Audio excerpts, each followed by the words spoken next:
नमस्कार, मैं हूं संजय कुमार। बाल विकास परियोजना में जो सबसे भ्रष्ट लूट होता है वो आंगनबाड़ी सीडीपीओ करती है और आंगनबाड़ी जो और भी एलएस अधिकारी है वो भी करती है। उतने ही नहीं, खामोश रह जाते हैं डीपीओ। इस वजह से रह जाते हैं क्योंकि सीडीपीओ और एलएस के द्वारा जो कमीशन वसूले जाते हैं उसमें कहीं ना कहीं परसेंट डीपीओ को भी जो है मिलता है। लेकिन कारण क्या है?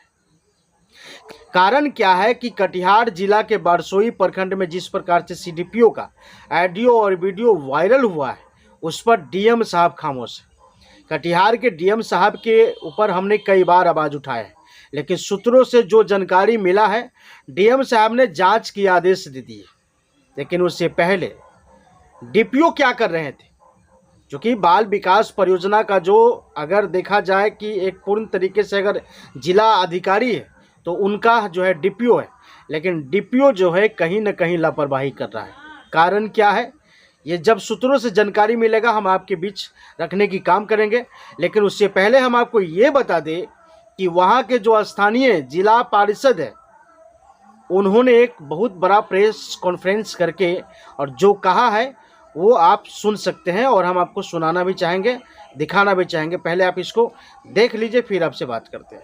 एक ऑडियो वायरल हो रहा है, एक वीडियो और ऑडियो वायरल है जो जिसमें एलएस पैसा लेते हुए उसका वीडियो वायरल है। और जो सीडीपीओ है बारसोई की सीडीपीओ और जो बिचौलिया है उसके बीच का बातचीत का जो ऑडियो है वायरल है, इसके बारे में आप सुने होंगे, क्या कहना चाहते हैं? देखिए, अभी मैंने सोशल मीडिया पर ऑडियो को भी सुना। ऑडियो में साफ साफ बोला जा रहा है कि आंगनबाड़ी केंद्र से रुपया को वसूला जा रहा है। और हम लोग जब जिला परिषद बनने के बाद हमने बारसोई के भ्रष्ट सीडीपीओ के खिलाफ में ज़बरदस्त आंदोलन किए थे। आप लोगों का भी सहायता मिला था, लेकिन उस पर कार्रवाई नहीं हुई। लेकिन अब जो सच्चाई है घटना का वो सामने आ रहा है। ये भ्रष्ट सीडीपीओ है, इसको बर्खास्त हो जाना चाहिए। और इसमें जो संलिप्त है, जो रुपया कलेक्शन में मदद करता है सीडीपीओ का, वैसे लोगों के ऊपर भी कार्रवाई होनी चाहिए। ये हमारी डीएम साहब से भी मांग है, क्योंकि ऑडियो में कहीं ना कहीं डीएम साहब का और बड़े बड़े लोगों का नाम लिया जा रहा है। तो ये सीडीपीओ खुद भ्रष्ट है। ये अब बचने के लिए इस तरह से हथकंडा अपनाया जा रहा है। इस पर कार्रवाई देखा जा रहा है कि एक एलएस पैसा ले रही है, उस पर आप क्या कहेंगे? एलएस पैसा ले, एलएस के द्वारा कलेक्शन का एक माध्यम बनाया है। एलएस ही कलेक्शन करके लाके देती है सीडीपीओ को, और सीडीपीओ एक एक केंद्र से 3500 रुपया करके कलेक्ट करती है। पूरे बारसोई में लगभग 12 लाख रुपया कलेक्शन करती है। और वो गरीब बच्चों का पैसा है। ये पैसा का लूट हो रहा है। यहाँ हम लोगों ने जब आंदोलन किया तो कुछ लोगों ने हम लोगों के ऊपर आरोप लगाया कि लोग रुपया कलेक्शन करने के लिए आंदोलन कर रहे हैं। ऐसी कोई बात नहीं था। हम लोगों का मकसद है कि जनता ने जो हम लोगों को चुनाव जिताया, क्या करने के लिए? जनता की आवाज़ को। इस पर चुप है, ऐसा बिल्कुल आप पता नहीं वही कहेंगे क्यों चुप है भाई। हम चुप नहीं है। हम भी एक प्रतिनिधि है, जनप्रतिनिधि त्रिस्तरीय पंचायत के। भले ही हम बड़े लेवल के नहीं है, लेकिन जहाँ तक है हम आवाज़ कर रहे हैं, डंके के चोट पर बोल रहे हैं कि ये जिला कटिहार के जो है बारसोई है। जब तक इसको नहीं हटाया जाए तब तक हमारे बारसोई में बाल विकास का जो केंद्र है ये सही रूप से नहीं चलेगा। सच्चाई बता रहा है उसी सीडीपीओ अनीता कुमारी की पूरी सच्चाई आपके सामने रख रहा है और बता रहा है कि क्या इसके इतने बड़े जलवे हैं वहाँ कमीशन लेने का कि किसी अधिकारी को भी जो है आवाज़ तक निकालने नहीं देते।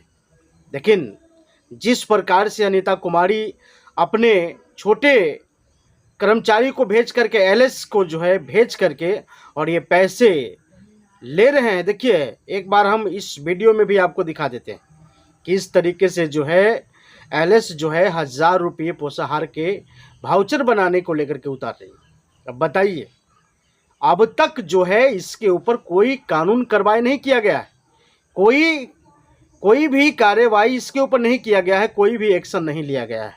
आखिर कारण क्या है? कारण क्या है कि जिस प्रकार से आंगनबाड़ी सेंटर पर जो ये कमीशन लेती है, क्या इस कमीशन लेने के लिए इन्हें रखा गया है? अब बताइए कितने बड़ी भ्रष्टाचार चल रहा है। मतलब किस योजना को आप नाम देंगे? नीतीश कुमार के लूट घसूट योजना है क्या? नीतीश कुमार जो है पोषाहार के नाम पर ये रिश्वत लेने का चक्कर चला रहा है क्या? ये रिश्वत योजना है कि पोषाहार योजना है, पता नहीं चल रहा है। अब बताइए क्या होगा इस देश का। ये समझना सबसे ज़रूरी।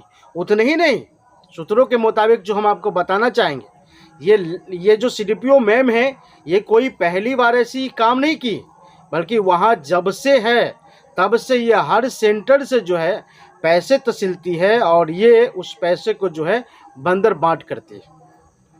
इसके अंदर कौन कौन अधिकारी है वो तो जांच के बाद ही पता चलेगा, लेकिन जिस तरीके से कॉल रिकॉर्डिंग इसका जो है वायरल है, जब आप उसे सुनेंगे तब आपको पता चलेगा कि क्या वाकई में इसके अंदर बहुत सारे ऑफिसर हैं मौजूद है, जिसको ये जो है पूरी तरह से हिस्सा जो है लगा करके उन्हें पहुंचाते हैं। बड़े बड़े हस्तियों के इसमें नाम है। सूत्रों के द्वारा जो बताया गया है, पटना जो मदन सहनी है उनके साथ भी जो है इनका बेहतर तरीके के रिश्ते हैं। और बताइए, एक सीडीपीओ का एक मदन सहनी से रिलेशन होना मतलब क्या दर्शाता है, मतलब कहाँ तक आप कमीशन देती हैं, इस बातों की जानकारी तो जांच होने के बाद पता चलेगा। लेकिन फिलहाल जो ऑडियो और ये जो वीडियो जो देख रहे हैं आप, ये सबसे बड़ी सबूत है। लेकिन इस सबूत के ऊपर भी कोई एक्शन नहीं लिया जा रहा है, कोई पहल नहीं किया जा रहा है। ये सबसे बड़ी कमजोरी है वहाँ के जिला अधिकारी को। लेकिन जिस प्रकार से सूत्रों के द्वारा जो खबर मिला है कि जिला अधिकारी ने इनके ऊपर जांच कमेटी का गठन किया है, अब देखना ये है कि सच्चाई क्या है, कि ये मैडम करती क्या है।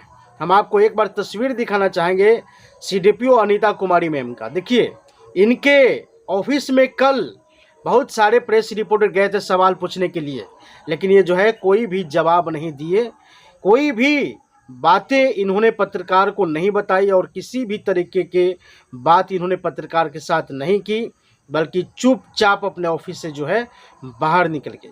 देखिए, एक बार गौर से इस सीडीपीओ को देख लीजिए किस तरीके के मैडम है और किस प्रकार से ये जो है अपनी काम को जो है अंजाम देते हैं। बल्कि इनके साथ में और भी जो जितने सारे पैसे तसीलने वाले इनके दलाल हैं, वो भी इनसे अभी जो है हट रहे हैं। चूँकि इसलिए हट रहे हैं चूँकि अब देख रहे हैं कि जब सीडीपीओ मैम और एलएस अधिकारी जब फंस रहा है, तो अब दलाल जो है छूटने के चक्कर में भाग रहे हैं। उतने ही नहीं है, हम आपको ये भी बताना चाहेंगे कि 8,000 रुपये की सैलरी पर एक व्यक्ति को रखा था इन्होंने। 8,000 रुपये की सैलरी पर एक व्यक्ति को रखा था, इसलिए ताकि वो 357 सेंटर से जो है पैसे असूले और असूल करके सीडीपीओ मैम के हाथ में दे। इसलिए सीडीपीओ मैम ने 8,000 रुपये की सैलरी पर एक कर्मचारी को अपने स्तर से बहाल किए हुए थे। कर्मचारी कह लीजिए या फिर दलाल कह लीजिए, इन स्तरों से जो है बहाल किए हुए थे ये मैडम। लेकिन फिलहाल क्या रिपोर्ट है ये फिर हम आपको आने के बाद अपडेट करेंगे। फिर मिलेंगे अगले एपिसोड के साथ, तब तक के लिए नमस्कार।